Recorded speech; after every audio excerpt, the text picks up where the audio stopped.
Hello, this is Spanish 2, Unit 2 Test Review. Please remember this is a summary only. This is only meant as a summary and not as a substitute for your work. Make sure you complete all the assigned work and work on concepts and vocabulary summarized in this video. So this is to serve as a review and a summary only. This is good to go over too. You'll often in tests you'll see a question and an answer, like a dialogue set up. Well, you have a couple of dashes with a question, or a couple of dashes with a blank, and then the answer to the question, and then you have to supply the question. Keep in mind that when you ask a question, sometimes the subject changes. So, for example, when you ask a question that has you in it, tú or usted, the you singular, your answer will be with yo. For example, what's your name? My name is, right? Where are you from? I am from California, or whatever. For a question that's directed to ustedes, that means you all, a group of you. So two or more people. And the question is directly asked to them, addressed to them. Then they would answer with nosotros, right? What time do you guys have school? We have school at such and such a time. If the question is directed at nosotros, are we doing that? Or what do we do? The answer will be ustedes. In most cases, you guys will do this. With él and ella, and ellos and ellas, notice that the subject doesn't change because you're asking about a different person. You're asking, a third person, called third person, right? He and she, and ellos, ellas means they. So you're asking about him or her, asking about them. The answer is going to still be he or she or they, right? So there's no change. There's only a change in these three instances there. So make sure you understand that when you take any of your tests.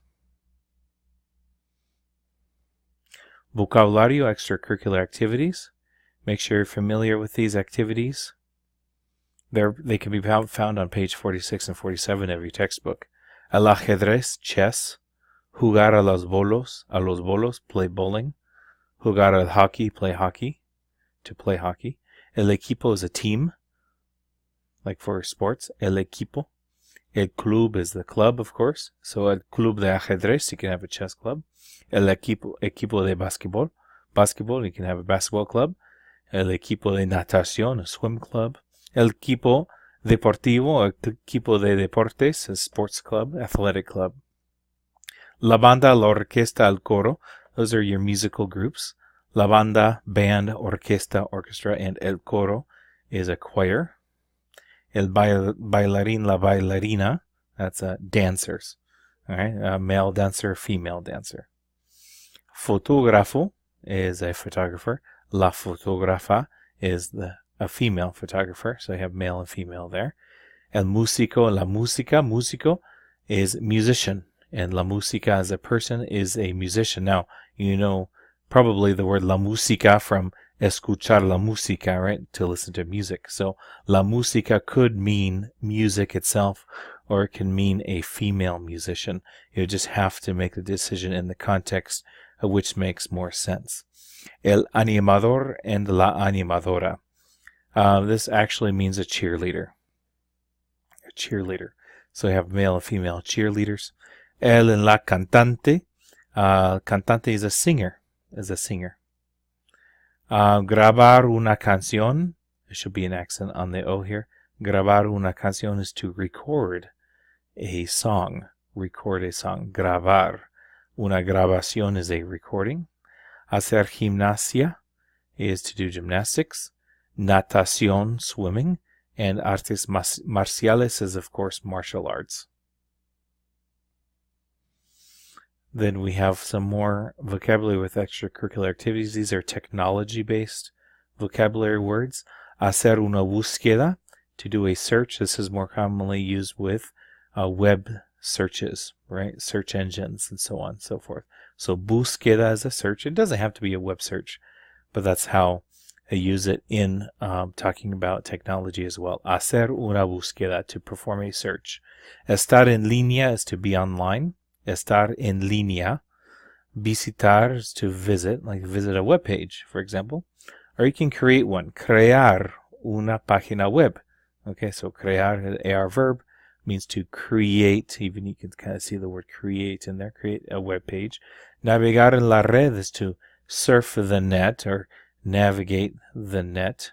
Okay, la red with a capital R is the net, meaning the internet. La red can be any kind of net with a small r, but with a capital R, it's specifically internet technology. Okay, make sure you can associate activities in the clubs and teams. For example, in your work, in your practice, you had things like me gusta tocar la trompeta, soy miembro de la banda. I like to play trumpet, I'm a member of the band. Those things go together. Activities and memberships. Miembro, estoy en la banda, estoy en el equipo de básquetbol, or I'm on the basketball team. Whatever works with the activity to make it logical.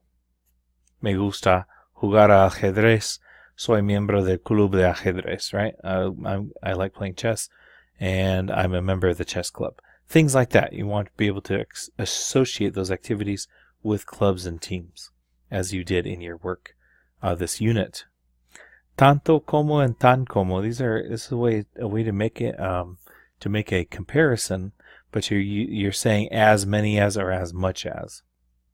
So tanto como means as many as, and tan como as some adjective, adverb as. So I'm going to give you some examples here. Ella canta tan bien como él. She sings as well as he does. Este carro es tan rápido como este carro. This car is as fast as that car. La banda tiene tantos miembros como el coro. The band has as many members as the choir. So remember, with tanto and tan, use como and not que. We used que with más que, more than, menos que, less than. But as much as is tan como, and tanto como is as many as. So tanto is going to need some kind of noun. Tantos libros, tantos miembros, tanto dinero. There's some kind of noun in there. With tan, you're not going to have a noun. It's going to be an adjective or an adverb. An adverb, is like well. Tan bien como, right? As well as. So keep that in mind. Nouns go with tanto. Everything else is with tan.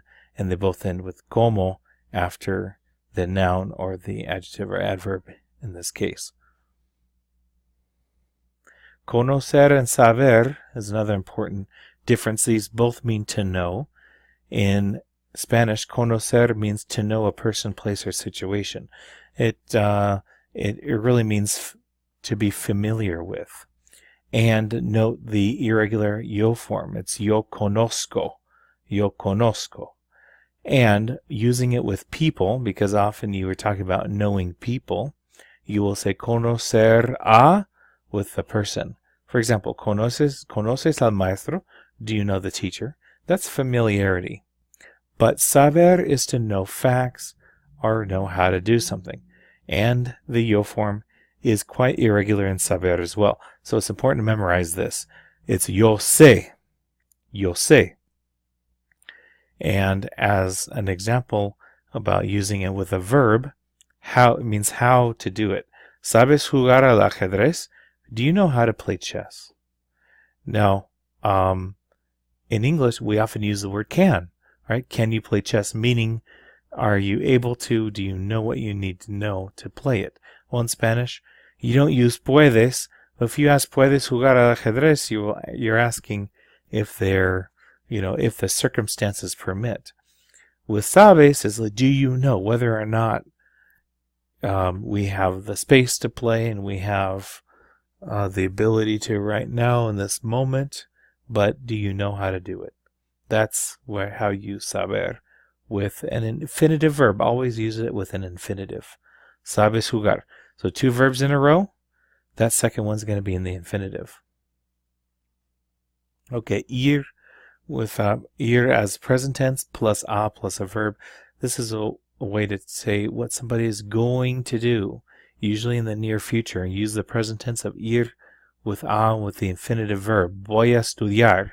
I'm going to study. You must use a after ir. You must use it. Voy a estudiar. You have to have that between the form of ir and a verb. Voy a estudiar. Vas a nadar mañana. Are you going to swim tomorrow? Next, ¿cuánto tiempo hace que? This is how long it's been since you've been doing something. So this is for an ongoing action, something that's still happening. Use the present tense for something that's still going on. Use the present tense in Spanish.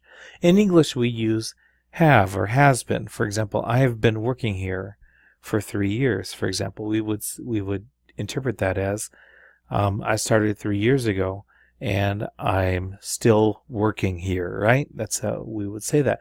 But in Spanish, you use the present tense. You don't say have or has with been. You don't do that. So here's an example. ¿Cuánto tiempo hace que estudias español? How long have you been studying Spanish? That's what that means. How much time does it make that you study Spanish? Okay, that's how it's expressed. So use hace. ¿Cuánto tiempo hace que? Use the present tense. If it's still going on, you got to use the present tense. How long have you been studying Spanish? Okay, moving on to the vocabulario, la rutina diaria, which can be found on page 74 and 75. I know we're skipping around a little bit. This is where you're talking about the daily routine. And you'll notice these are all verbs here, the top part of this in this list. You'll notice the AR, you might see ER, IR on some of these like vestirse or ponerse. Most of these are AR verbs, but they have the SE at the end, which is it's called a reflexive. Because despertarse really means to wake oneself up, right? If you wake up, nobody's waking you up, right? You generally wake yourself up. So you would say me despierto and so forth. So these all just mean oneself. Levantarse, to lift oneself. Ducharse, to take a shower. Bañarse, to take a bath or to bathe oneself. Lavarse, to wash oneself. Lavarse la cara is to wash your face. Lavarse el pelo, to wash your hair. Lavarse las manos, to wash your hands. Notice that I have la, el, and las, although you don't translate it the, and the reason is because you're already including that the person's doing it for themselves, using the reflexive pronoun. Secarse el pelo is to dry your hair. Secarse el pelo, to dry one's hair. El sacador is a dryer, and la toalla is a towel. Cepillarse, to brush. El pelo, cepillarse el pelo is to brush your hair. Cepillarse los dientes is to brush your teeth. Notice that the same issue here, la cara, el pelo, etc. El pelo means to brush your hair. Okay, me cepillo el pelo is I am brushing my hair. And el cepillo is a brush. Of course, I thought I'd put that in there. La toalla is a towel. Peinarse, el peine. Peine is comb. So you can guess what peinarse is, right? It's to use a comb to comb your hair. Arreglarse el pelo, to fix your hair. Arreglarse, because nobody else is doing it for you. You're doing it. You're fixing your own hair. Desodorante, deodorant. Afeitarse, to shave. And you're shaving yourself, right? You can shave yourself. Afeitarse. El agua de colonia is a cologne. Ponerse ropa, to put on clothes. You put them on yourself, right? To put clothes on oneself. And vestirse is to get dressed, to dress oneself. And acostarse is to lay down because you're laying yourself down. Next in your vocabulary, you're going to have prepararse, to get ready, right? To get oneself ready, to prepare oneself. Pintarse las uñas is to paint one's nails. Pintarse las uñas. Cortarse el pelo, to cut one's hair, to cut your hair. Tener una cita is to have a date. So a lot of these are related, right? You have a date with somebody, you might, take care of your appearance a little more, right? Pedir prestado or pedir prestada, pedir prestados, pedir prestadas. is to borrow. Puedo pedirte prestado tu libro. You know, can I borrow your book? Puedo pedir prestado tu libro. Right? Can I ask your book as a loan? Like, can I just see it for a while? Right? You just want to see it. So this is how you borrow something. Pedir prestado. Depende, depends. Elegante means elegant or fancy. El salón de belleza is a beauty salon. It's a beauty salon. El salón de belleza. Belleza means beauty in Spanish. El cinturón, las joyas de oro, de plata. El cinturón is belt. That is your word for that. Cinturón. Las joyas, jewels. And of course you have the oro de plata. That's of gold and of silver. So it's like a silver necklace or something. El collar de plata would be the silver necklace. So make sure you use ser to talk about what they're made of. Okay, conjugating reflexive verbs in the present tense. Now let's take a look at levantarse, to get up, to lift oneself, right? Literally it means to lift oneself. But in English we just say the words to get up, to get up. Yo me levanto. So you see how the O is just like levantar, and just ignore the SE for now. Me levanto. Yo levanto means I lift, but I need to lift myself, so I would say me levanto. Me levanto. That's the yo form. Me levanto. Me levanto a las 10. I get up at 10, or whatever it is. Te levantas. You see it's the same way. Same conjugation. You just have that extra ending in there, that extra pronoun in there. Él o usted se levanta. You get up. He gets up, she gets up, you get up. Se levanta. Nosotros nos levantamos. We are lifting ourselves, so we are getting up. And of course, ellos, ellas, ustedes se levantan is you all are getting up. You also have reflexive verbs with stem changes, so be careful about that. Remember how you had dormir, that changes from O to UE, so when you say I sleep, you actually say duermo. Duermes, duerme, and then nosotros you get dormimos again. Same thing that happens here. You have servir with the E changes to I, and comenzar with an E that changes to IE. Look at these. Despertarse, to wake up. Me despierto. Te despiertas. Se despierta, etc. These all have the spelling changes in them. So pay attention to those two. Everything except the nosotros form and vosotros too, but we don't do vosotros in this class. So just pay attention to that. Nosotros, so it doesn't change. Nos despertamos is we wake up, or we are waking up. Vestirse is to get dressed. Vestirse. Me visto. So the E of vestirse becomes an I. Me visto, te vistes. Acostarse becomes me acuesto. Me acuesto. I lie down. Me acuesto. Te acuestas. Antes y después de, use the infinitive. After they, always use the infinitive. Antes de vestirme, después de despertarse. Right? After she gets up, or after she wakes up, she gets up. Antes de vestirme, me afeito. Before getting dressed, I shave. De oro and de plata. Use the verb ser to talk about what something's made of. Los aretes son de plata. They are literally of silver. El anillo es de oro. The ring is golden. It's a golden ring. And then you have possessive adjectives. These are on page 88. Possessive adjectives have a long form. They usually come after the noun. Voy al partido con un amigo mío. I'm going to go to the game with a friend of mine. They generally have the emphasis in them. Notice they have 4 forms. Mío, mía, singular. Míos, mías, plural. Tuyo, tuya, tuyos, tuyas. Singular on the top, plural on the bottom. So make sure you read through these examples. That gives you 2. Vas al baile con unas amigas tuyas. Are you going to dance with some of your friends? Estas chaquetas son suyas. Are these jackets yours? Sí, son nuestras. Yes, they're ours. And that's it for your review, everybody. I hope this is helpful. Muchas gracias.